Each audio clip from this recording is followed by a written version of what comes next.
Good morning, students. I hope you all are fine.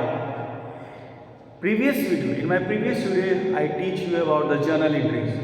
Basic journal entry, basic question of standard 11th, question number 12 of NCERT. Now some questions we will do another time. But yesterday in class, I told you that I teach you accounting equations also. So accounting equation, know about the accounting equation, already you all know that, but this is the revision class. So you have to revise, you have to know that how I am going to solve the questions of accounting equation. Basically we follow the NCERT, but if you know the concept, you can solve any question of different books. So okay, so I write the question in board, you can pause the video, you see the question, then later you will solve the question. Okay students?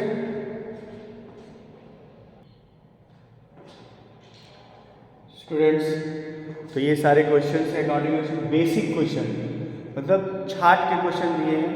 इसे इस video को आप pause करके सारे question देख लो, उसके बाद हम इसे सॉल्व करेंगे।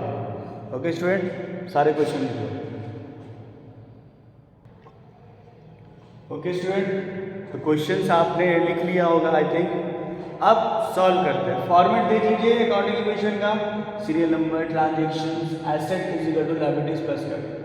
So students, first you have to make this serial number and in question A, B, C, D, E, F, G, H, I is there. So first we have to solve two transactions A and B. First A, business started with cash. Rajiv brought whatever the person brought, but in short we write business started with cash and goods. Cash and goods both are there. Then format in assets cash, goods we can write stock. Cash 5 lakh, stock 1 lakh and capital total 6 lakh. Then second transaction, purchase building for cash, means purchase, खरीदारी हुआ है. Then we minus from the cash 2 lakh and we brought building because building is a non-current assets. Okay. Then we write the building 5 plus 2, 5 minus 2 lakh 3 lakh, stock is 1 lakh and building is 2 lakh, total 6 lakh. One thing you have to remember, assets is equal to liability plus capital, both amounts should be equal, then your accounting equation is correct.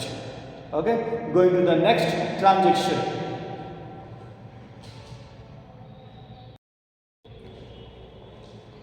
Okay students, तो question number जो है हम लोग बना रहे हैं NCERT का, सब मिक्स करके है ये सारा क्वेश्चन। तो ए और बी हमने सॉल्व कर लिया।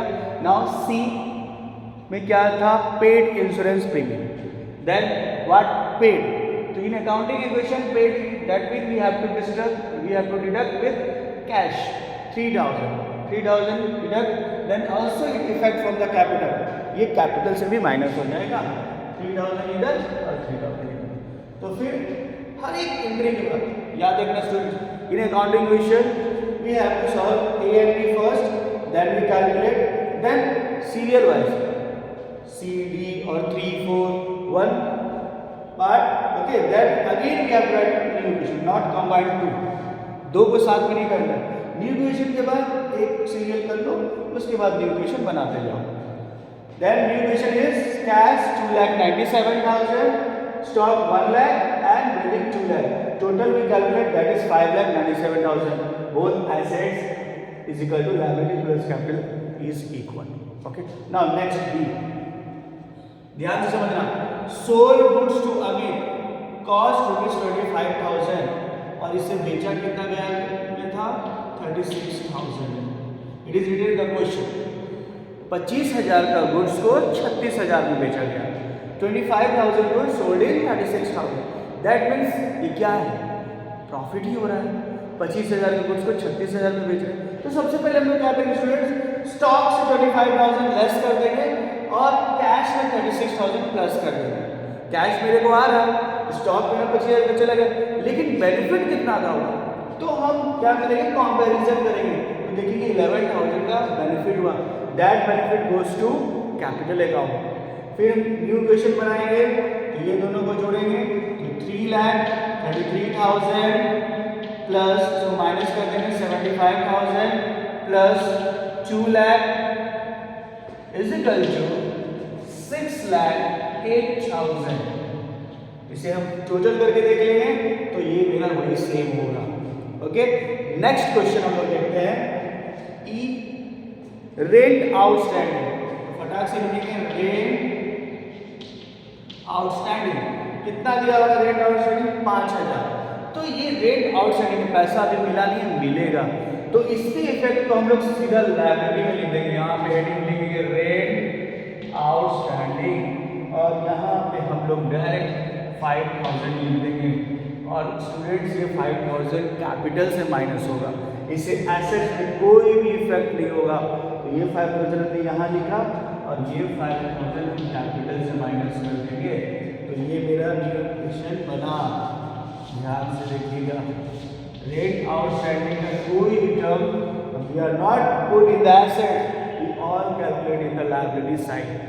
तो से यही उतर जाएगा न्यू क्वेश्चन मेरा 3,33,000 plus 75,000 plus 2 lakh is equal to 5,000 sorry plus 6,03,000। तो ये न्यू क्वेश्चन। नेक्स्ट हम लोग देखते हैं एफ। एफ में क्या दिया हुआ? Cash withdrawn for personal use. Remember if it is written personal use तो ये ड्राइंग होगा। तो ड्राइंग सीधे कैश से माइनस हो जाएगा और कैपिटल से माइनस हो जाएगा। और ड्राइंग लिखेंगे नहीं स्टूडेंट, डायरेक्ट अमाउंट को हम लिखने मेंशन करेंगे। यहाँ लिख दो cash withdrawn for personal use. कितना दिया हुआ है? तो देखेंगे 20,000। तो 20,000 हम यहाँ से माइनस कर देंगे स्टूडेंट्स और इधर से भी माइनस कर देंगे 20,000। तो मेरा न्यू क्वेश्चन निकल जाएगा। New question 3,13,000 plus 75,000 plus 2 lakh is equal to 5,000 plus 5,83,000। जोड़ लो तो देखना सेम होगा। ओके, आगे का क्वेश्चन देखते हैं हम।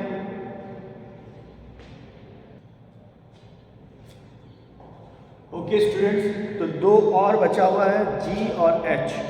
तो जी में है रेंट रिसीव। तो रेंट रिसीव का अमाउंट देखेंगे 10,000। तो पैसा आया तो 10,000 हम यहाँ पे ऐड कर लेंगे कैश में स्टूडेंट्स। ये जो अमाउंट है प्रीवियस है क्योंकि जगह नहीं था स्टूडेंट, इसे मैंने ऊपर रख दिया। ठीक है, तो 10,000 पैसा आया और ये पैसा कहाँ जुड़ जाएगा? कैपिटल में। Then we have to add 10,000 in capital. Then new question 3,23,000 plus 75,000 plus 2 lakh is equal to 5,000 plus 5,93,000। Okay, last देखते हैं हम लोग रिसीव डिविडेंड। तो डिविडेंड क्या होता है? ये हिस्सा होता है जो मिल रहा है। तो कितना दिया हुआ है रिसीव डिविडेंड्स? 5,000। तो इसे हम ऐड कर देंगे डायरेक्ट कैश में और ये भी कैपिटल में ही डायरेक्ट ऐड होगा। रिसीव डिविडेंड यहाँ कुछ नहीं होगा, यहाँ ब्लैंक होगा। ठीक है, तो फाइनल इक्वेशन मेरा कितना हो गया?